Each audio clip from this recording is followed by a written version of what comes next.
It was the most glorious Saturday morning Cloverfield Park had seen all year. Birds were singing, flowers were blooming, and the sky was the brightest shade of blue imaginable. Inside a cozy little house at the edge of the park, a very round, very orange cat named Whisker was slowly waking up.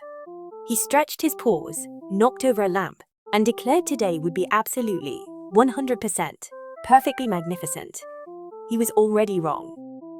Whisker shuffled into the kitchen and flung open every cupboard with great theatrical flair. He was planning the ultimate outdoor picnic, the grandest, most impressive spread the park had ever witnessed. Sandwiches, lemonade, cookies shaped like fish, and an enormous layered cake. He piled everything carefully into a large red and white checkered basket, humming cheerfully to himself. The only thing he had not planned for was his tiny housemate, who was watching from the countertop. Pip, the tiny grey mouse with the sideways red baseball cap, tapped his little foot impatiently. He had already been awake for 3 hours. He had reorganized the spice rack alphabetically, repaired the leaky faucet, and sketched out a detailed map of the park. He watched Whisker flail around the kitchen with mild disbelief. "You forgot the napkins," Pip announced. Whisker gasped dramatically, as if reminded of something absolutely catastrophic. He had also forgotten plates, cups, and forks. After considerable reorganizing from Pip and considerable complaining from Whisker, the two set off toward Cloverfield Park together. Whisker carried the enormous picnic basket, wobbling left and right under its weight. Pip walked briskly beside him, carrying his tiny backpack and double-checking the map. The park gates gleamed ahead, decorated with hanging flower baskets and cheerful wooden signs. It was the kind of morning that made you feel like everything would go exactly according to plan. It absolutely would not. The park was alive with activity. Kids were flying kites, ducks were waddling along the pond, and a gentle breeze rustled through the massive old oak tree right in the center of the meadow. Whisker spotted the perfect picnic spot beneath its enormous shady branches and made a beeline for it. He plopped the basket down triumphantly and spread out the blanket with a dramatic swoosh, accidentally covering a very slow-moving tortoise who had been sitting there quietly for the past hour. The blanket wiggled. Then it bulged. Then a very old, very round tortoise named Bramble slowly emerged from underneath, thermos of tea clutched in one wrinkled claw. He blinked at Whisker with ancient, unhurried eyes. "Young cat," Bramble said in a gravelly, dignified voice, "you have placed your blanket upon my Wednesday meditation spot." Whisker apologized profusely, shuffling the blanket 2 inches to the left. Bramble considered this for a long moment, nodded slowly, and settled back down right next to them. Whisker began unpacking the basket with enormous pride, announcing every item like a game show host. Fish-shaped cookies, lemonade, 3-layer cake. Pip set up the cups and plates with practiced efficiency. Bramble sipped his tea and watched with gentle amusement. Everything looked absolutely wonderful. The sandwiches were perfectly stacked, the lemonade glittered in the sunlight, and the cake towered magnificently above it all. High above them, perched in the oak tree's highest branches, a pair of bright, wild eyes watched the food with extreme interest. Nutso the squirrel pressed his nose against a leaf and stared at the picnic below with sparkling, chaotic eyes. His striped scarf flapped in the breeze.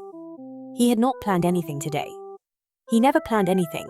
That was the secret to his lifestyle. But that cake, that magnificent, towering, 3-layer cake was calling to him like a beacon. Nutso rubbed his tiny paws together, let out a tiny giggle that sounded like a hiccup, and began a very wobbly, very reckless descent down the tree trunk. It happened in the blink of an eye. Whisker had just closed his eyes to enjoy the warm sun on his whiskers. Pip had turned around to check something on his map. Bramble was mid-sip. And then, whoosh, a brown fluffy blur rocketed across the blanket, snatched the entire picnic basket with supernatural speed, bounced off Whisker's head like a springboard, and vanished into the park in a trail of scattered cookie crumbs. The 3 of them sat in stunned silence. The cake was gone. Whisker leapt to his feet with an outraged yowl that sent every nearby duck sprinting into the pond. "My cake," he bellowed. Pip was already on his feet, backpack open, pulling out a tiny pair of binoculars. He scanned the park rapidly and spotted Nutso disappearing behind the fountain. "There, by the fountain, heading toward the flower garden," Pip announced. Bramble slowly raised his thermos. "In my experience, he said thoughtfully. Squirrels always circle back to the oak tree. Nobody waited for him to finish. Whisker and Pip raced toward the fountain, weaving through picnicking families and dodging a runaway bicycle. The fountain was a grand marble affair with 4 stone frog statues spouting arching streams of water. Nutso was perched on the very top, sitting inside the stolen basket, cheerfully eating a sandwich and waving at passers-by. He seemed deeply unbothered by the large, furious cat barreling toward him at full speed. If anything, he looked delighted to have an audience for whatever came next. Whisker attempted to climb the fountain with absolutely zero grace. His paws slipped on the wet marble. He grabbed a stone frog for support and got a faceful of water from the spout. He sputtered and slipped and somehow ended up sitting in the fountain basin up to his bow tie in water, looking deeply undignified.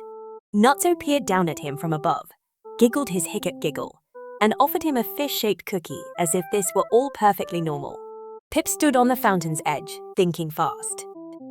Pip reached into his trusty backpack and produced 3 items: a tiny spool of string, a pine cone, and what appeared to be a miniature mechanical acorn. He held up the mechanical acorn toward the top of the fountain. Nutso's eyes went wide, wider than they already were, which was impressive. His entire body went rigid with fascination. Pip dangled it carefully, letting it spin and glint in the sunlight. "You want it?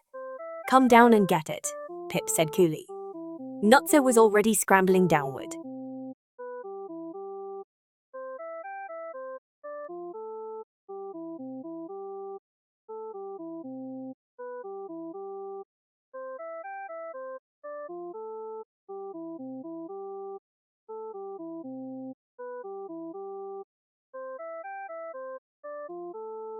Nutso grabbed the basket back and bolted into the flower garden, a wild labyrinth of towering roses, sunflowers, and winding hedges.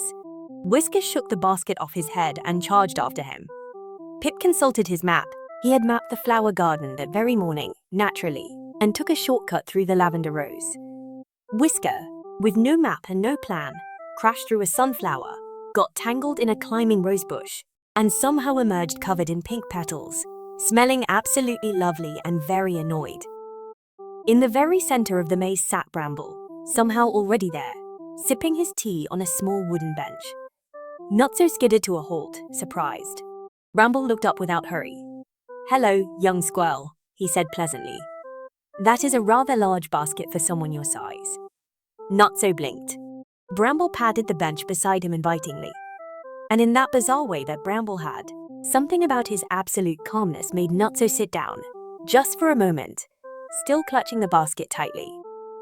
Bramble placed his thermos on the bench with great deliberateness and turned his ancient eyes on Nutso. "When I was young," he began. Nutso fidgeted. "I once took something that wasn't mine because I was excited, not because I was unkind." Nutso stopped fidgeting. Bramble continued. "Excitement is wonderful, but shared excitement is better."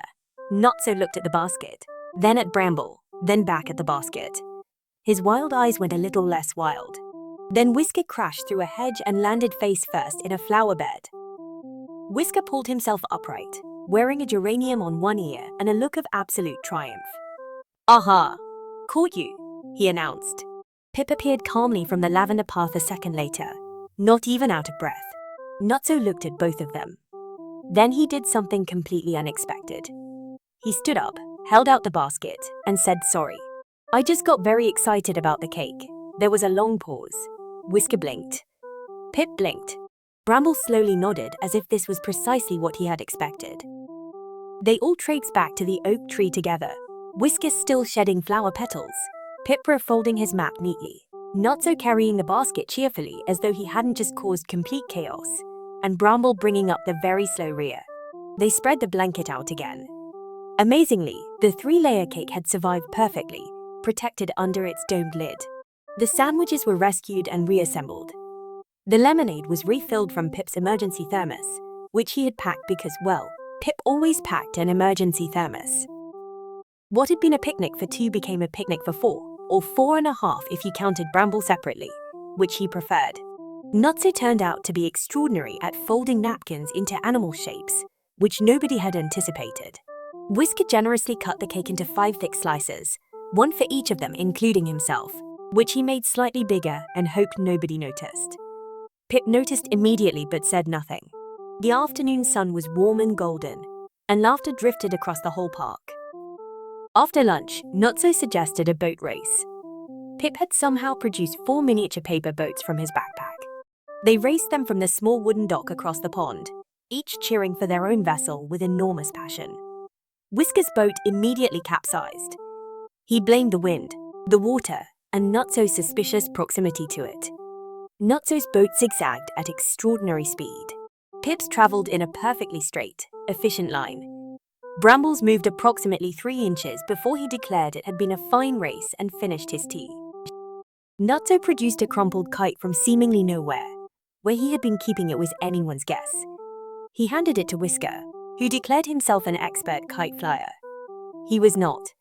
The kite immediately tangled itself in the oak tree, pulling Whisker off his feet with a sound like a surprised trombone. Pip quickly calculated wind direction, untangled the string with 3 precise movements, and launched the kite perfectly. It soared beautifully. Whisker declared this was also his doing. Nobody believed him, but everyone clapped. The sun began its slow, golden descent, painting the park in shades of amber and rose. Children gathered their kites, ducks paddled lazily to their island in the center of the pond, and the whole world seemed to exhale contentedly. The 4 unlikely friends sat back under the oak tree in comfortable silence, watching the sky change colors. Even Nutso was sitting still, which might have been a park record. The last slice of cake was gone. Not a crumb remained. Whisker looked very pleased with himself about that. As the park lanterns flickered on one by one, the group gathered at the gate to say their farewells. Nutso shook everyone's hands approximately 7 times each, promised to never steal a picnic basket again, then immediately stole Whisker's bow tie as a memento before bounding into the trees. Bramble began the long, slow journey home.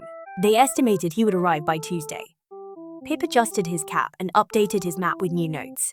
Whisker looked at the empty basket and declared today had been his idea all along.